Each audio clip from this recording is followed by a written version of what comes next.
Hello everybody. Welcome to another video. I am your host Courtney, and today we are going to do a movie review. First movie review I have done in years, so I am a little rusty, so bear with me. But today we are going to be discussing what I consider the best adaptation of A Christmas Carol.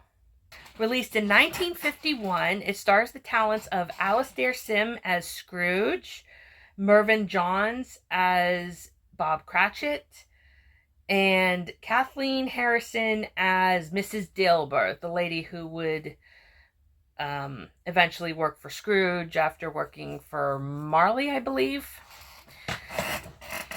So there is a lot that I want to discuss about this movie. It's one I grew up with, and it's literally the staple that my dad pretty much liked as well. It's just all around the best adaptation in my opinion, which is why any adaptation I watched after this I had a lot of feelings towards, because with this one did a lot so well in my opinion that any other version that I would watch, if you even did something I didn't like, I would immediately compare it to the Alastair Sim one. Case in point with the 1938 version, when that one did its own thing, and, you know, again, watching it after this version, it was kind of like, okay, why? But now that I'm a little older, I do love that version, but it still doesn't compare to this one. I do want to say I love the casting in this film. Alastair Sim is definitely the best Scrooge.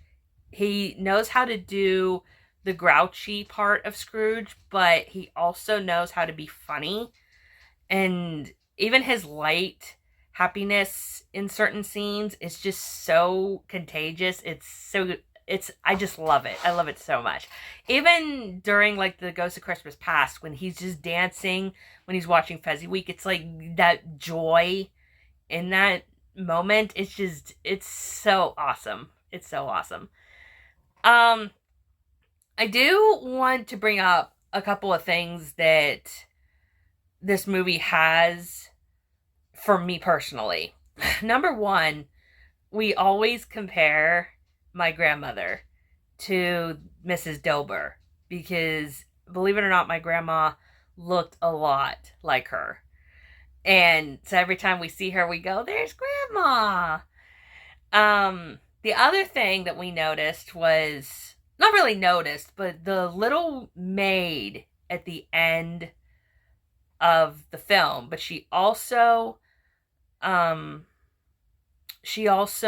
appears at the party at one point carrying the drinks. But her major moment is at the end, where Scrooge comes to Fred's party. She takes his coats and stuff, and you could tell he's nervous, he's a little scared, and he turns around and she kind of gives him this nod of encouragement. And she's so adorable. Like, my dad and I, every single time we watch it, we go, she's just so cute. Funnily enough, there's a whole blog on her. Someone managed to find her, interview her, and stuff like that. I believe she passed away 2 years ago, which makes me sad. But she's just so adorable in this movie. It's not even funny. What was the other thing I did want to talk about? Oh, okay, so back when I was a kid, this is how much I loved movies. Like, during like the VHS classic Disney films, I would always ask my parents if I can watch the making of certain films. You know, the ones that come after Bambi or Peter Pan. Like, those were just awesome to me. And A Christmas Carol, I always noticed at least one particular scene that was missing. And that was the scene where Mrs. Dilber is freaked out by Scrooge, but then, you know, she realizes he's serious, but he's okay. And, you know, he gives her, you know, a bit of money, and he goes, you go enjoy yourself like a good girl.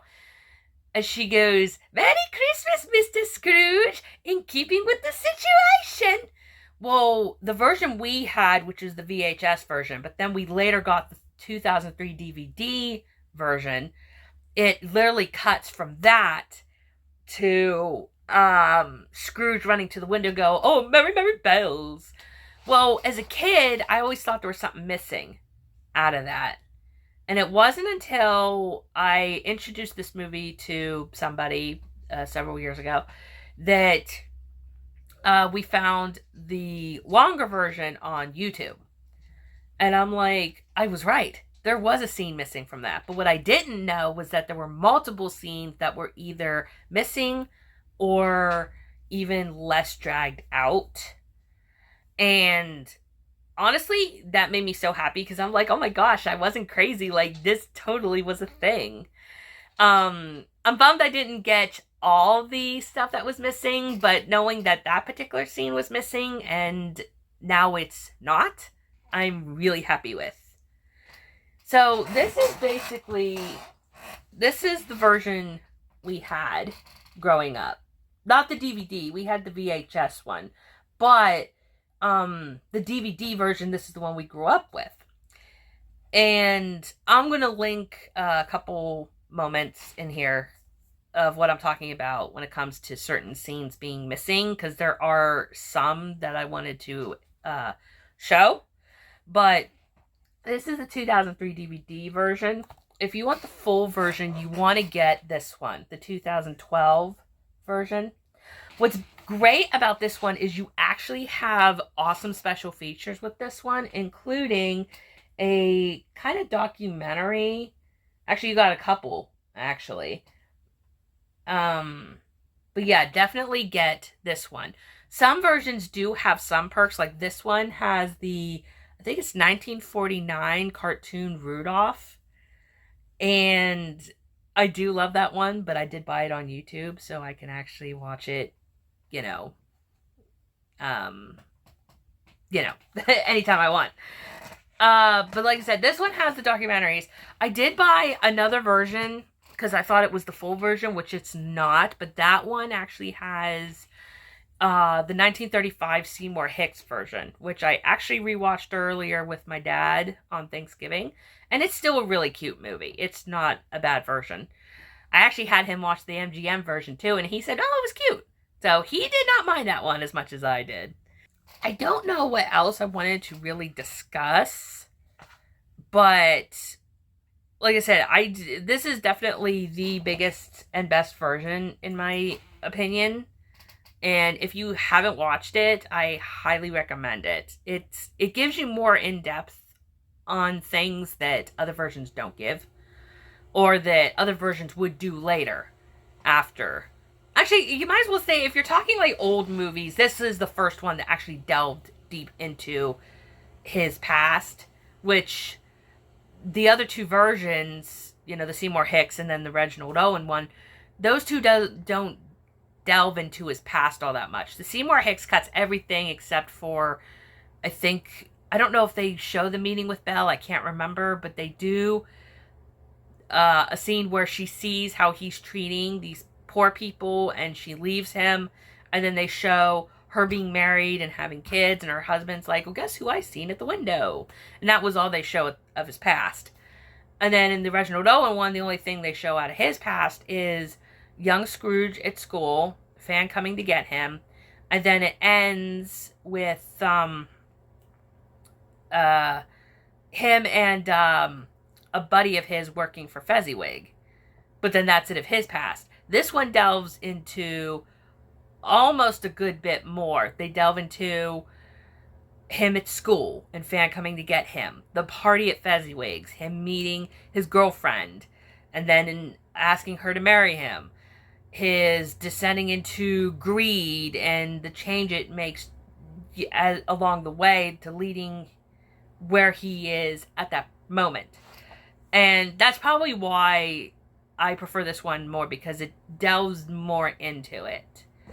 If I have anything negative to say, I think that Ghost of Christmas Present could be a little bit more jollier. I think he was a little bit too sullen in some cases. but for the most part, he does a great job.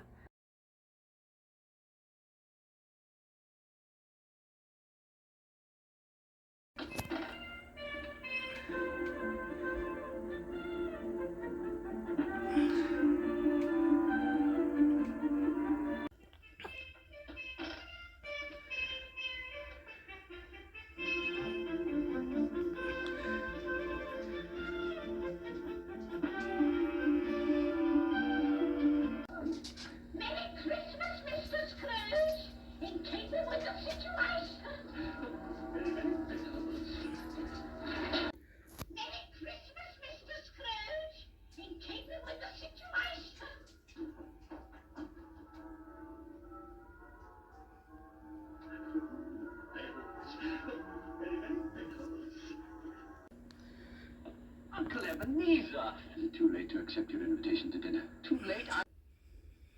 Uncle Ebenezer! Fred, is it too late to accept your invitation to dinner? Too late? I'm delighted. Delighted.